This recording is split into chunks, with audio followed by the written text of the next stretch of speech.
মহিলাটি জাদু ব্যবহার করেছিল যাতে তার স্বামীর প্রেমিকা মাটিতে হাঁটু গেড়ে বসে যায় এবং সে ভীষণ অবাক হওয়ার ভান করতে লাগলো। স্বামী তখন রাগে মহিলাকে বকাঝকা করলো এবং সঙ্গে সঙ্গে প্রেমিকার অবস্থা দেখতে এগিয়ে গেল। মহিলার নির্দোষ চেহারা দেখে স্বামীর প্রেমিকা খুব রেগে গেল।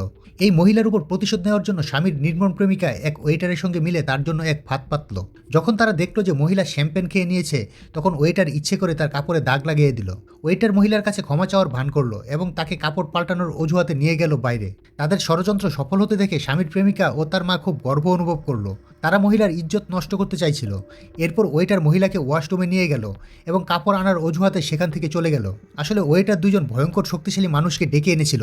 যখন লোকগুলো ওয়াশরুমের ভেতরে ঢুকে দরজা বন্ধ করলো, তখন মহিলা বুঝলো যে সে বিপদে পড়েছে।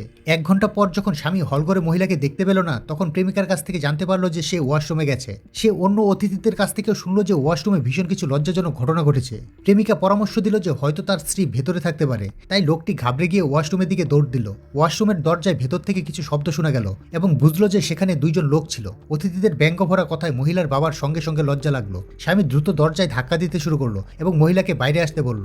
যখন তার বাবা দরজা ভাঙতে যাচ্ছিলেন, তখন মহিলা পাশের দিক থেকে বেরিয়ে এলো। স্বামীর প্রেমিকা তাকে দেখে হতবাক হয়ে গেল এবং সেই মুহূর্তেই ওয়াশরুমের দরজা খুলে গেল। সবাই দেখলো ভেতরে আসলে প্রেমিকার মাই ছিল। মহিলা তখন প্রেমিকার ভীত সন্ত্রস্ত মুখের দিকে তাকিয়ে বিজয়ীর হাসি দিল, কারণ সে তাদের ষড়যন্ত্র আগেই বুঝে গিয়েছিল। সে জাদু ব্যবহার করে সরাসরি সেখান থেকে বেরিয়ে আসে, কারণ সে প্রেমিকার মায়ের ভয়ঙ্কর ষড়যন্ত্র শুনে ফেলেছিল। ওয়েটারকে নিয়ন্ত্রণ করে সে তাদের নিজেদের জালেই ফাঁসিয়ে দেয় এবং জাদু দিয়ে প্রেমিকার মাকে ওয়াশরুমে পাঠিয়ে দেয়। পুরো সত্য জানার পর অবশেষে সবাই বুঝতে পারলো যে তারা কত বড় বোকামি করেছে।